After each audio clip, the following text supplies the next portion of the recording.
Without any further ado, we want to get started. Dr. Sliva, thank you very much for joining us today. I appreciate you taking time out of your busy clinic schedule. Great. Thanks, Bill. And thanks for everyone for joining us today for the webinar. Of course, today I'm going to be speaking about common work-related conditions of the cervical spine. A little bit about me. I'm an orthopedic spine surgeon. I'm board certified. I've had about 25 years of experience in spine care. In my practice, about 50% of my practice is related to cervical spine disorders, injuries, degenerative conditions, but also things like trauma, fractures, tumors. But I have a lot of experience in treatment of patients with cervical spine disorders. Now, today I just want to review some of the objectives with you. I'd like to review the common work-related injuries that I see, that I think many of you see. Review that many of these are muscular injuries and the natural history and how the outcomes of these problems are favorable. But we'll also distinguish that to patients who have nerve root or spinal cord compression related to their injury. We'll review when conservative care is appropriate, but also when escalation is necessary and appropriate. And then we'll also review return to work principles, or things that I look for or think that are important in trying to get patients and workers back into the workplace successfully and safely. Now, this is important because cervical injuries are common, and they're common in physically demanding occupations, but they're also seen in patients who are at desk workstations. And the symptoms can range from mild pain that are fairly self-limiting to patients that have severe neurologic dysfunction and nerve injury. But appropriate treatment's required, and that will improve outcomes for people and facilitates their ability to return to work. And it's important to recognize, hey, some of these conditions do require urgent recognition and treatment. Now, I'm not going to give you a huge anatomy lesson, but I think it is helpful to review specifically for spinal disorders. It's nice to know some of the nomenclature, the things that we're dealing with. And here, when we talk about cervical anatomy, we talk about the vertebra. The vertebra are the actual bones in the neck, and there's the portion of the vertebra that are the vertebral body, transverse processes, the lamina, spinous processes, but then also the discs, which are the cushions or the connective tissue between the vertebra. And then at each level, there's going to be nerve roots and spinal cords. So on the left there on your screen, there's just an artist's rendition of the vertebra, the bones here, where at each level there's nerve roots that leave. And then on the right section there is a cadaveric specimen showing the spinal cord. So at each level in the spinal cord, you can see they're little white. I can't really point to it, I guess, but there are these little nerve rootlets that leave the spinal cord, and those leave the cord at each level and then radiate out and provide innervation to the arm. And that's why patients who have nerve-related problems oftentimes have symptoms that radiate into the extremity. Now, we're also going to touch some on nerve root versus spinal cord compression with disc-related problems. There on the far left, there's a normal disc, which there are two components of the disc, kind of the outer disc annulus, which is kind of the gasket or the pastry of a jelly donut. And then the nucleus pulposus is the jelly itself. And normally it should, the pastry should hold the jelly inside, but there are times if there's a tear in that pastry, it can cause, it'll allow some of the jelly to leak out, and that's a disc herniation. And depending on where that disc herniation occurs, can determine where the symptoms can be exhibited in a patient. And so if it compresses a nerve root, it oftentimes results in unilateral symptoms. We call that radiculopathy. If it's centrally located or causes spinal cord compression, which is the far right image there, that causes a completely different picture that we call myelopathy, and that can result in balance problems, clumsiness, or gait instability. And I think a big picture thing to keep in mind is that the spinal cord is in general going to be much less forgiving than a pinched nerve. And then finally, return to work philosophy. We want patients to be able to return to work safely with a high level of function, but we make those decisions based upon their recovery trajectory. And the other thing to remember is that it doesn't necessarily mean, or we don't wait for patients to develop complete symptom resolution before allowing them return to work. Oftentimes, patients will have some degree of symptoms during the process of recovery where they can safely have a high level of function and return to work, although sometimes that's predicated upon having restricted duties and modification of workplace activities in order for that to happen. Now, we have to remember that restrictions will evolve over time and that recovery is progressive, and that in general function is going to matter more so than perfection is. And again, safe return to work, oftentimes in my practice, that occurs before complete symptom resolution, and that's okay. Now, I think that it's valuable to review a lot of these principles in real life, and so my talk today, or my webinar, is going to be heavily case-based. And so we'll review a handful of cases that I've seen here over the past several years that I think illustrate some of these principles, and hopefully you'll find helpful. So this first individual is a 33-year-old delivery driver. He was actually sitting doing some paperwork while he was making deliveries. Another vehicle, so he was stopped and he was rear-ended by another vehicle at about 30 to 40 miles an hour. He was restrained, but he noted a sudden jolting injury to his head and neck, and developed posterior neck pain and headaches basically right away. Now, his supervisor did come and pick him up, and he was taken to urgent care, predominantly for a drug screen, which was mandatory, or for all the workers in his position, which was negative. But it was also noted that he had a normal neurologic examination at that time, so he had normal strength, normal sensation in his arms and legs. So his was subsequently followed up by his primary care provider. He was continuing to complain of posterior neck pain, headaches with reduced range of motion, and stiffness in the neck without any numbness or weakness in his arms. And so he's basically describing a typical hyperextension, hyperflexion injury, and in this circumstance was related to force initially coming from the rear of his vehicle.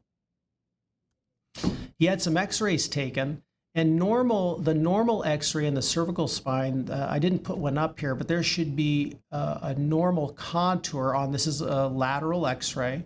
There should be some curvature to the spine. That's normal. In this patient, he has a very neutral or straight spine. We call this the loss of cervical lordosis. And although there are different causes, it is frequent that muscle spasm will cause the straightening of the spine like this. There's no evidence of any fracture or instability, and he was treated with rest, nonsteroidals, and some time off work, and that was it. But over the course of the month, his symptoms didn't get better, and so he was referred to my practice for evaluation.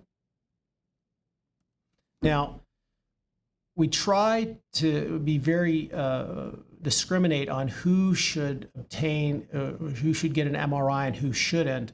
In this case, this patient received an MRI, was actually ordered by his primary care provider, but I think it's reasonable.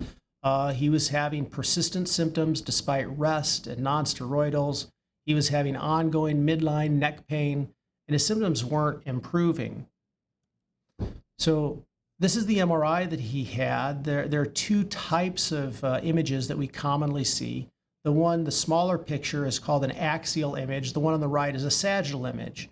And the MRI, what does it show? Well, it shows a mild C4-5 disc bulge, which there's a small prominence there right adjacent to the spinal cord, but he doesn't have any neurologic compression. There's no evidence of ligament injury. So this is a circumstance where, if we MRI everyone in the office and everyone out there, we're all going to probably leave with some sort of a disc bulge. So it's important that when we're interpreting MRI findings that we have to correlate that clinically.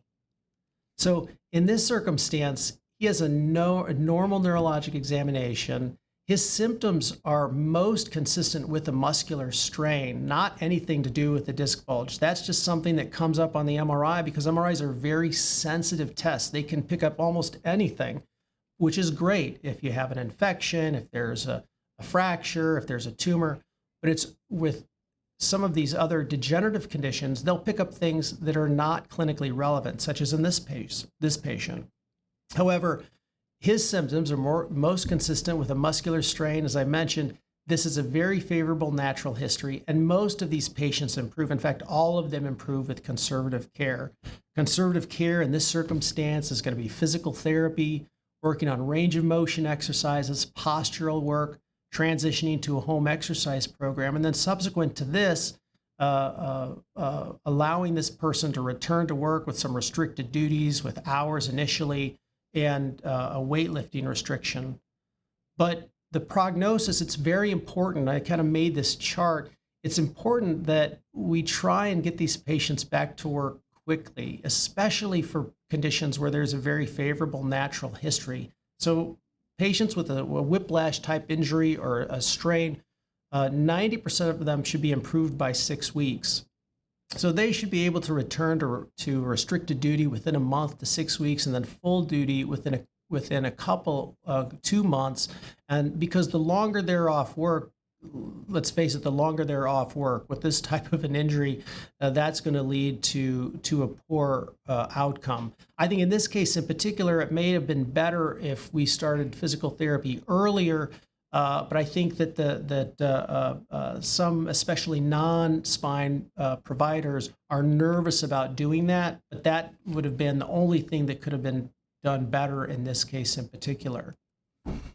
So I'm going to have a couple of spots here that I'm going to name myth versus fact. And so the myth is that all disc bulges after an accident are related to the accident, and two are serious surgical injuries. But the fact is that mild MRI abnormalities are common, and we have to correlate them clinically. So with that all said, not all cervical injuries behave in the way that I just showed you. And so this is the next case I'm going to show you, and I'll just bring to your attention where the arrows are. This is a little bit of a different problem. So the next patient I want to show you is a 40-year-old crane operator. He had a control malfunction while in his cab, and this causes sudden jolting motion to his head and neck. He actually needed to go home because of these symptoms, just straight from the job site. He reported feeling a pop in the neck and then sensed this electrical shooting pain down in his shoulder area, down his arm, into his hand. Now, he initially was evaluated at urgent care, which I think is a great idea. Patients who complain have these complaints being initially seen at an urgent care facility, occupational health, or whatever injury triage setting is set up by the employer. And he went through therapy, was treated with the steroids, and had work evaluations. Unfortunately, his subsequent visits at his urgent care noted really minimal improvement. And his symptoms were ongoing for about 3 months. And so the physical therapist actually stopped his treatment and was the one who actually requested evaluation with me. Now, in order to understand this case, it's important to have a little bit of an understanding of how the nerves work.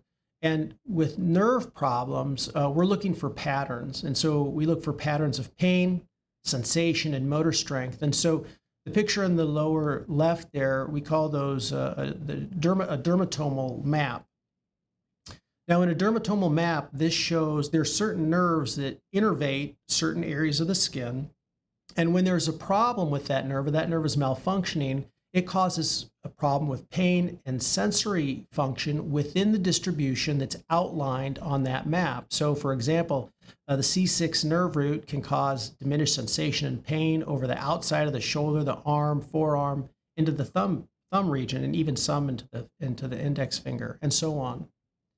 And then the picture on the right, I think demonstrates a little bit better the motor innervation. So for example, if a C7 nerve root is involved, this will cause weakness, or frequently causes weakness, in the tricep, wrist flexors, and finger extensors. And this is variable based upon the nerve that's involved. So in this patient, he was complaining of neck and right-sided arm pain. He had C7 dermatomal pain. He had C7 dermatomal sensory loss and triceps motor weakness. So in this circumstance, he had objective weakness, sensory findings. And so this really changes the conversation. And in this patient, it's appropriate to have an MRI. So why do you do it now? Well, he's failed 3 months of conservative care. He's had progressive symptoms.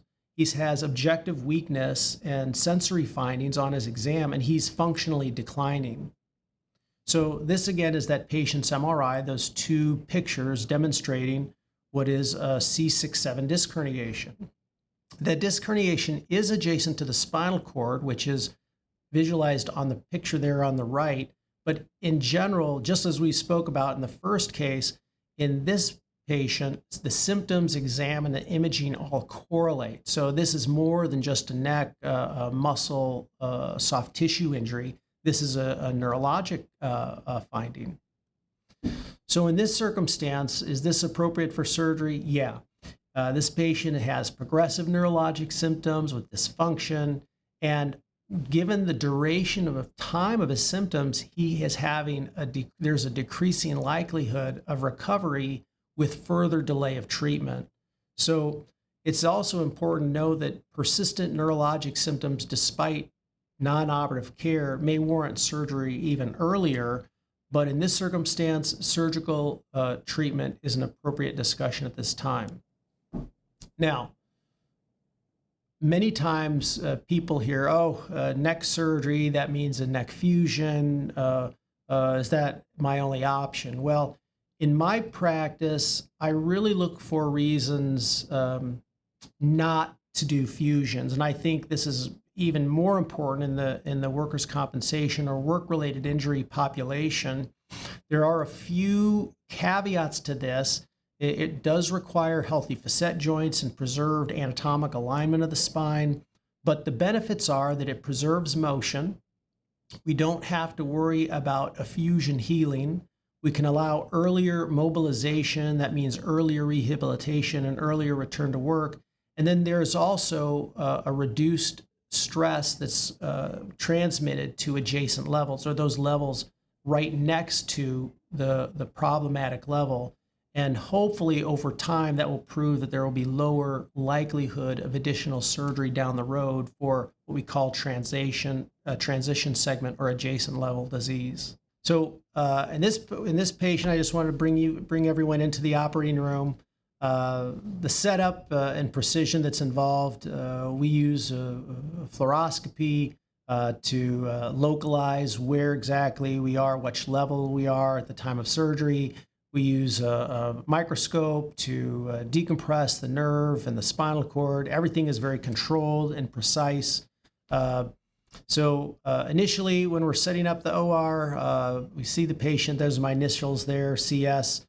So you assign the patient. I mark anatomic landmarks. Of course, anesthesia is induced. We position them appropriately.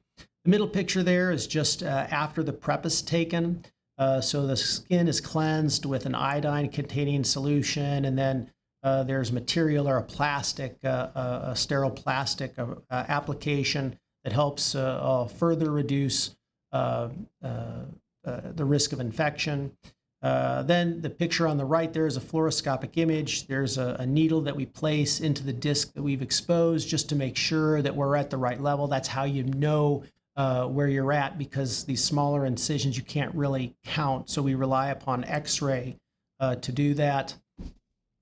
The exposure is very controlled. There's actually very little pain with this exposure because you make a skin incision, but then you work through planes in the front of the neck. And then we do the surgery under the microscope. I took a few videos here for everyone. So this first picture here is just with the front of the spine exposed. We use a knife to incise the disc. And so once the disc is incised there, sorry, I move and get my head and my hand is kind of in the way here for a second.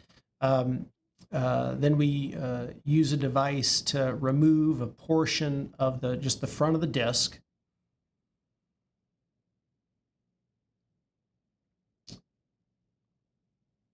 And so that's kind of the first step in removing the portion of the disc. Let me move on here. Then the next step is we're going to remove the disc fragment that's actually putting pressure on the nerve root. So we initially paste these disc pins into the vertebral bodies and then distract. But then now most of the disc is gone. We're sucking there along the back of the disc. And then here there's a device that we pull out. That's the fragment of the disc. You almost feel better for this guy. That piece of disc was what was pushing on his nerve root. And in general, patients improve very quickly after the nerve root is decompressed. And then finally, when we're performing a disc replacement, there's an inserter. That's me holding the disc replacement on the end. And even though this really isn't helpful to see this in the body, this is actually more under X-ray. So this is just then tapped into position in between the vertebral bodies like that. There's its final position. And then the pins are removed and everything is finished up. So here's the final X-ray of this patient. There's the disc replacement there. This surgery allows us to restore his disc height, maintain his alignment, decompress his nerve root and the spinal cord. But the biggest benefit here's the recovery. There's no cervical collar or immobilization. We allow restricted duty just basically after the wound is healed at about 2 weeks. And most patients can return to full duty or nearly full duty at about 6 weeks, somewhat dependent upon their job requirements. But in this patient, the pain in his arm resolved, his strength improved. He did experience some mild persistent numbness, but this was self-limiting and certainly didn't keep him from returning to work or enjoying life. So again, myth versus fact for this case: all cervical surgeries are fusions. No, that's false. Motion preservation disc replacement can provide excellent outcomes in select patients. But now there are some symptoms that are even more concerning. So there are problems in the neck that can lead to poor balance, difficulty walking, problems with dexterity, even incontinence. And these things are much more serious. So in the next case, I have a patient who is a 60-year-old patient who is an assembly line worker. He actually fell and hit his head and subsequently started feeling fairly significant neck pain. But with his neck pain, he also noticed that he was having difficulty buttoning his shirts, his handwriting. When he was handwriting, this guy actually still wrote checks. He was having trouble signing his name on his checks, and problems with his with his walking and being in balance. And when he came in, his wife said, he walks like he's drunk, but the problem is he doesn't drink at all. So something doesn't sit right here. But you'd be surprised at how frequently patients with this condition have this exact same complaint. I feel like I've had a couple of drinks and I'm really unsteady, but I just haven't. So he provided a history of having a fall at home. On his exam, he would walk with what's called a broad-based gait, and that's done when people feel very unsteady. He had weakness in his arms, and on his examination, he also had hyperreflexia, so you barely tap on him, and he kicks his leg across the wall.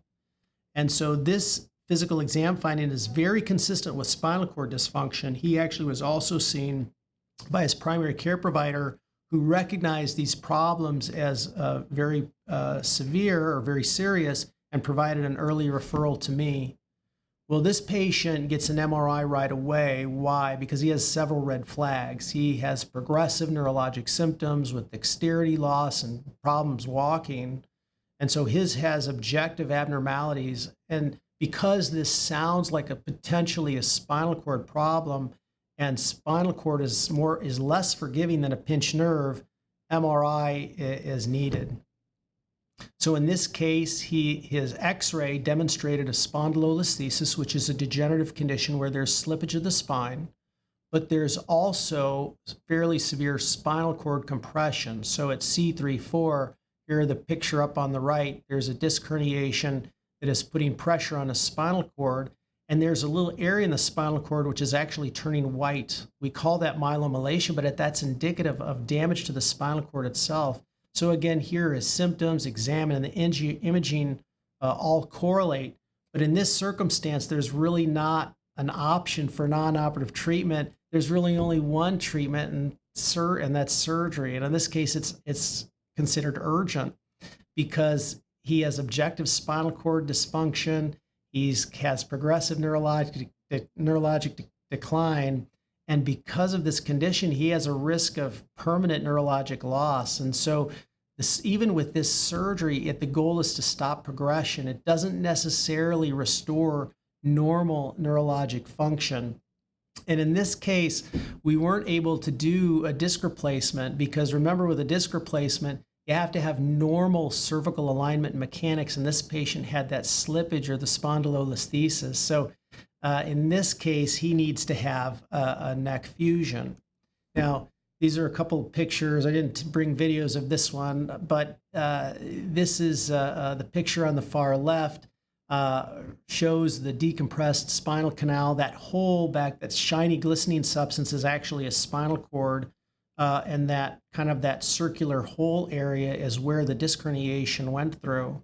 But when we do a fusion, rather than inserting a disc replacement implant, we place many physicians place a cage.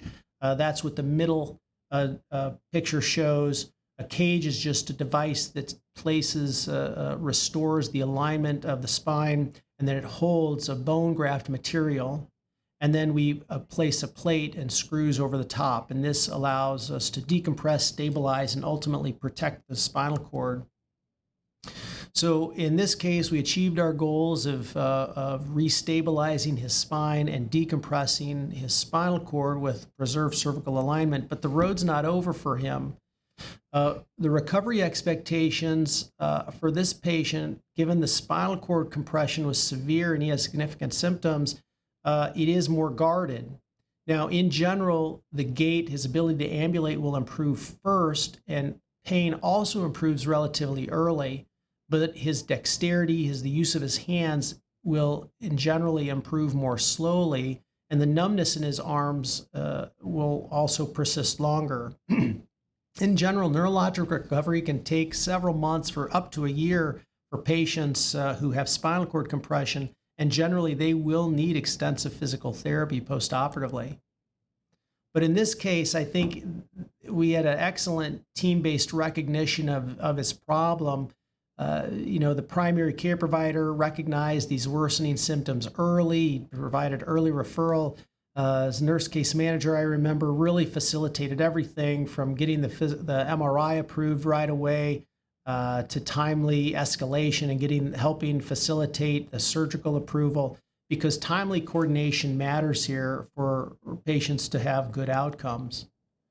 Now, for this patient, and for all patients who have cervical fusions, generally they'll require some degree of postoperative immobilization, usually 4 to 6 weeks, and then subsequently physical therapy, and then restricted work duty progression. Now, in patients, especially those who have spinal cord level pathology and problems, their full duty is going to be delayed 5 to 6 months at least, if not longer. But again, we're going to base that upon their physical demands at work, and then also assess them based upon their safety, function, and then ultimately their trajectory of recovery to help drive the return to work criteria.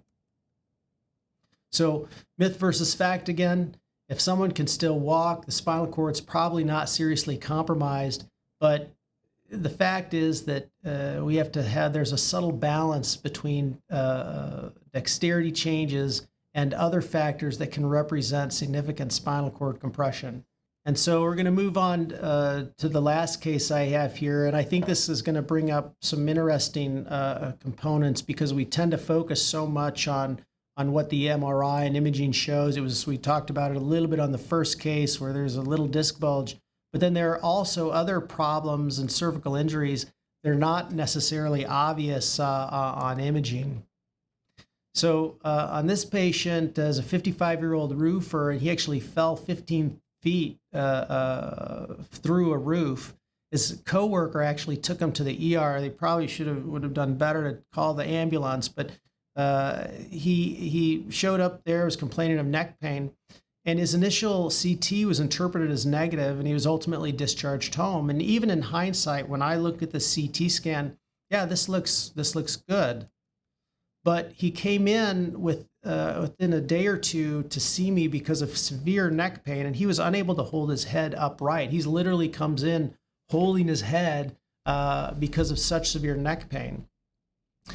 His neck pain was in the midline, and when he would let go of his head, he couldn't hold his head up, and then he'd experience bilateral arm pain when his neck would fall forward. And so what this is really bringing to light is this is very consistent with a cervical spine instability, and this is almost mechanical. He's describing the symptoms even though we don't have any radiographic evidence of such, at least not yet. So I like to describe this as kind of a more real-world application where, it sounds like there's a crack here, and we just don't know if it's a hairline crack or a structural crack, but it's important to identify it, because you've got to identify those big cracks, because if you don't, you end up having a disaster, whether it's in the real world or in the spine. The same thing can happen. And so on this initial CT scan, it's very misleading. There's a very subtle finding that there's a little black area in between two of the discs there. And this looks very much like a degenerative condition. But despite that, his clinical picture is not consistent with a degenerative condition. So when you look at his CT scan, but then an X-ray that we take in the office, there's this angular deformity right through that disc space, where on the CT scan there on the left, the spine looks nice and straight. So this is a dynamic instability, and this is related to a traumatic injury. So this patient also had an MRI. So this reveals there is some posterior ligamentous disruption, as well as a subtle fracture through the vertebral body, actually through the disc space. I'd even argue that the MRI is a little bit subtle, but instability in the cervical spine like this does carry dire risks, and those are not subtle. So in this case, clinical judgment matters. Severe mechanical pain with the inability to hold up their head, with a dynamic deformity. This is an unstable cervical spine. And so the patient's presentation really revealed instability before the imaging does. And so in this case, this really isn't something that can sit around or wait for approval for treatment. This is we call the ambulance, and they are taken directly to the hospital. This is an emergency situation. So when I calmly say, we're going to the hospital right now, that's usually not a good thing, and it's usually not optional. But in this case, because he had such severe instability, he needed a more rigid, a more major operation where we have to put screws and pins in from the posterior aspect of the spine, as well as a plate and a spacer in the front of the spine. But as a result of that, we were able to straighten and realign his spine from the angular deformity of the fracture that we see preoperatively to now realignment. And so we've accomplished what we wanted to do, stabilize the fracture, protect the spinal cord, and correct the deformity. Now, fortunately, the patient was neurologically intact. He didn't have any evidence, or he didn't have a permanent neurologic injury. He did need a cervical orthosis or bracing for 6 weeks. Now, he actually was a supervisor, so he was able to return to work without changes in his work activities. But in this case, oftentimes, the more serious the injury, successful return to work sometimes requires role modification rather than expect complete symptom resolution. And in this patient, it would be expected that he would have some ongoing neck pain, not only as a result of the fracture, but also as a result of the treatment. So the final teaching pearl for this last case is that timely recognition of instability matters because it can prevent catastrophic neurologic injury. And then finally, clinical judgment matters enormously. And I'd argue that in this case, we really can't wait for any sort of approvals because we just have to do this in time, not necessarily on time, because timing is going to matter enormously here. Now, the return to work realities, it's rarely all or nothing. I want you to remember that for us, restrictions tend to evolve. Function will matter more than perfection, and then recovery will continue after return to work. Now, some of the factors that predict better return to work outcomes if the patients are employed before surgery. So I think that if patients start to develop symptoms, it's good to try and keep them on the job site if we can do that safely, because their outcomes are going to be better if they're working even up to the time of surgery. The younger age, lower physical demand occupations with lower disability burden and fewer medical comorbidities. And again, for the more serious conditions, timely treatment matters. What are the things that typically delay recovery? Having a delay in diagnosis or unrecognized diagnosis, such as spinal cord compression, progressive neurologic compression and deterioration, prolonged inactivity or an extended duration of being off work, smoking, obesity with other comorbidities, and delayed treatment for progressive conditions. Now, the role of coordinated care is hugely important here, whether the patient's initially evaluated in the urgent care setting, occupational care, their primary care. We rely upon all the team members, including physical therapists, the nurse case managers, to help with imaging approval, the surgeons, the doctors to play their role in providing care, and then employers to hopefully provide a workplace that allows a gradual return to work, and that good communication improves outcomes for everyone. Myth versus fact, my final one, and that's patients should wait until they're completely symptom-free before returning to work, and I'd say that's false. In fact, the safe return to work often occurs while recovery is still ongoing, so it's important to get people back in the saddle as quickly as we can. So overall, the clinical themes, things that I like to keep in mind. One, remember most of the conditions, even though I showed you some more dramatic work-related injuries today, most of these conditions have favorably respond to non-operative treatment. And so motion is lotion, physical therapy, exercises, stretching, those things help tremendously for the vast majority of patients. Secondly, the MRI report isn't necessarily the report that tells you the problem. MRI findings occur on almost everyone once you're beyond a teenager, and so you have to correlate those things clinically.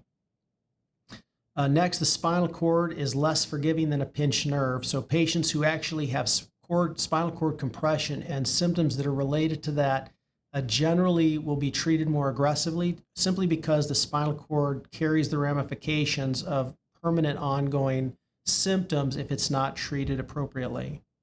And then finally, clinical judgment still matters enormously in that just because an MRI or X-ray or CT scan shows one thing, it's really the overall clinical picture that patients are presenting with that dictates how we treat them.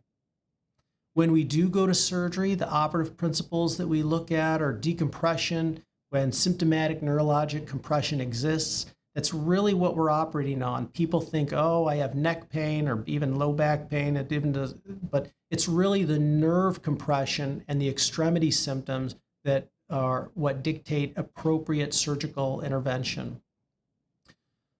Motion preservation when appropriate. Again, we're looking for ways not to do fusions if at all possible, just because the return to work is more quick and there's less morbidity long term, we believe, with non-fusion surgery. But when there is instability, stabilization and fusion is still necessary and appropriate, and that return to work planning begins early after surgery. Now, final takeaways. Again, the things that I'd want you to try and remember weeks from now: most cervical injuries improve without intervention, but some require timely escalation. Return to work decisions are based on safety, function, and then overall trajectory of their recovery, and good communication improves outcomes. For any questions about workers' compensation, referrals, or to learn more about our Fast Track program for injured workers, please see our website, OrthoIllinois.com, and click on Employers. In Algonquin, Elgin, McHenry, and the greater Chicagoland area, please contact Paul Strandquist at 815-847-708.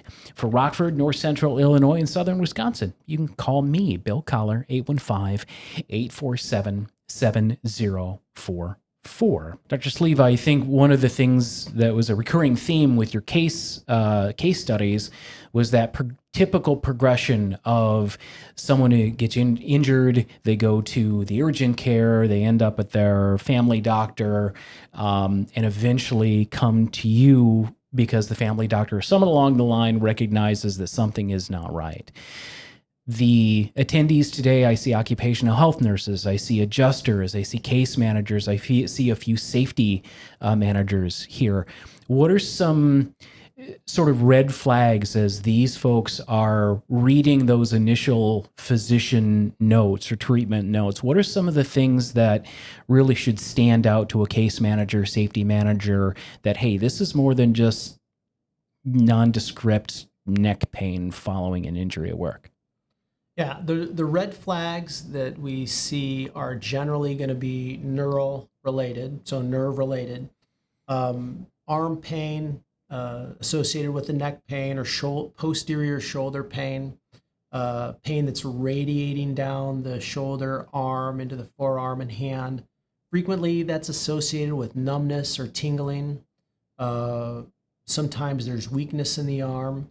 That would be considered a red flag. Other red flags can be problems with dexterity, weakness in both arms, problems with balance, incontinence or bladder hesitancy or incontinence. Those are things that could be related to spinal cord compression and warrant further intervention. So those are the biggest red flags that we see with the cervical spine. Now, typically, those patients are going to present, every patient you see probably has pain, but that pain is not necessarily the key thing that you're looking at, correct? That's right. So many patients will have pain. Ironically, the most concerning symptoms, including those related to spinal cord compression, sometimes don't involve that much pain. So somebody who feels imbalanced, or maybe who's fallen, or is having trouble with their handwriting or holding on to object, or if they're in the vocational setting, if they're a machinist or having trouble using the machine or moving small parts. Sometimes those symptoms, which may or may not be painful, can actually be the most concerning. I know one of the situations we see a lot, especially through our Injury Express, is employees that are coming in with shoulder pain, and as our physicians start to take a look, they are complaining about radiating pain down the arm, numbness in the fourth and fifth fingers. Can you describe a little bit for our employers who are here, what is going on? Because in their mind, frequently, well, wait a minute, my employee has shoulder pain, but now you've opened the can of worms in the neck. Why did we do that, and why would you get involved in that? Yeah, it can be tricky. There's a lot of overlap in shoulder pain that obviously is coming from the shoulder joint itself, and shoulder pain that's related to referred or radicular pattern of pain. And oftentimes it does require that both a shoulder specialist and a spine specialist weigh in on what they think is going on. But with that said, it really, it's one of those factors that if you look at someone who has a shoulder MRI and a neck MRI, they're likely to show some problem, quote unquote problem, that the radiologist identifies. It's the clinical manifestation, however, of the location of the shoulder pain. Is it anterior? Is it posterior? Is there weakness of the rotator cuff versus is there weakness of the deltoid or biceps and distal strength deficits in the hand? And so, is there a distribution of sensory dysfunction or reflex abnormality, which can be associated with cervical nerve root disorders as opposed to shoulder disorders? And then, unfortunately, some patients do have pathology located at both locations. And that becomes even more problematic where someone perhaps has a rotator cuff tear that's significant, but they also have a disc herniation in the neck. And so it's not uncommon that I work in conjunction with my shoulder specialist colleagues to try and determine what the most likely major contributing factor is. But generally, it's going to be a clinical decision. And you've mentioned this a couple of different times. I think bears repeating. As we all get further and further away from 18, the likelihood of having asymptomatic findings on an MRI increases, right? For sure. So how can, as you're speaking with the patient and the nurse case managers are trying to kind of navigate that claim, again, what are some pearls that everyone can look at that say, hey, this is a reason that we really want to get an MRI, or talk someone maybe down who has a minor disc bulge that thinks, oh my gosh, now that's my problem, but it doesn't correlate clinically. Right. I think that the biggest factor to that is to understand that MRI is a tool, and it's an excellent tool, but it's a tool that you only want to use when it's appropriate to do so. Because if you MRI every patient a week after their injury, that's without a reason to do so. So if there's a reason to do so, by all means. But the vast majority of workplace injuries do not need advanced imaging such as a CT scan or MRI, or even an X-ray in most circumstances, because everyone will show those wear and tear conditions. Now, this is the issue of, well, there's a disc bulge, there's a bone spur, there's a little bit of arthritis in the facet joint. These are all age-appropriate typical findings, but it's really putting together the clinical picture and the MRI finding. So if the MRI, and I've seen this before, shows a disc herniation at C5-6 that's causing C6 nerve compression, but the patient has no nerve root findings, they have normal strength, they have no radiating pain, they may have occipitocervical pain on the opposite side of the disc herniation. The disc herniation, treatment of the disc herniation is not going to alleviate those symptoms. And so it's almost always going to boil down to identifying the clinical picture of this patient has AX, and even though the MRI shows 10 different findings, none of them correlate. It's the clinical picture that correlates. And again, in this setting, most of the time, that's going to be muscular strain, ligamentous strain. Kathy has an amazing question. We have about 4 minutes left. We could probably do an hour on Kathy's question, but I'm going to give this a shot. So can you speak to the difference between orthopedic surgery versus neurosurgery in regard to vertebral fractures and identifying appropriate treatment specialty? Okay, so there are two specialists worldwide that generally take care of spine disorders, neurosurgeons and orthopedic surgeons.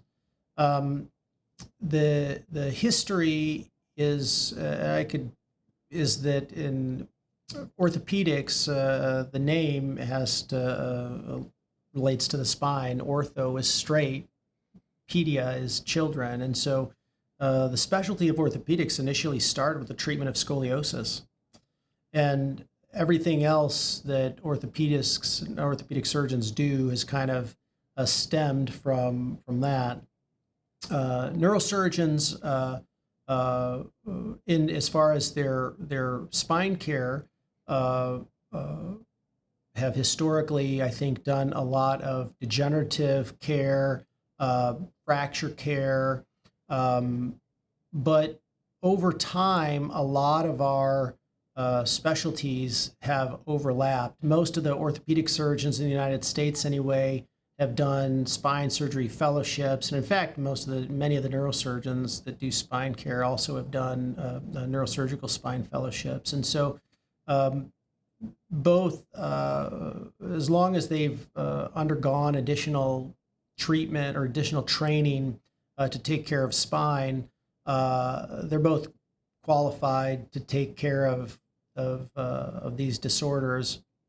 There are certainly some neurosurgeons that do more work in the brain, and obviously many different orthopedic subspecialties that don't do spine. And so as long as the person providing care is a spine specialist, preferably, or they should have spine fellowship training,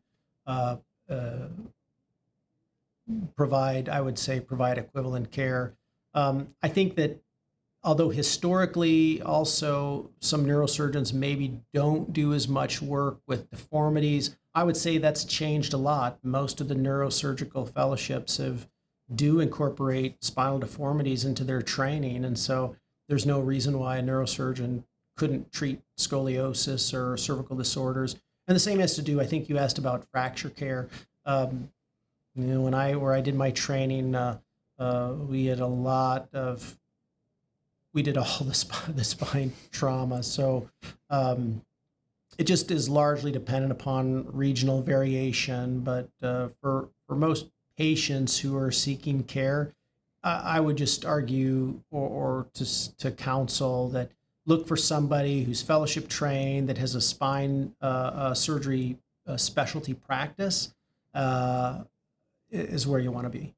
Perfect. Dr. Sliva, thank you so much. Really appreciate your time. We have a minute for you to get back to your clinic, and I know everybody watching is a busy day to get back to too. So again, ladies and gentlemen, thank you very much for joining us today. Any questions, email me, billc@orthoillinois.com. I hope you all have a wonderful day.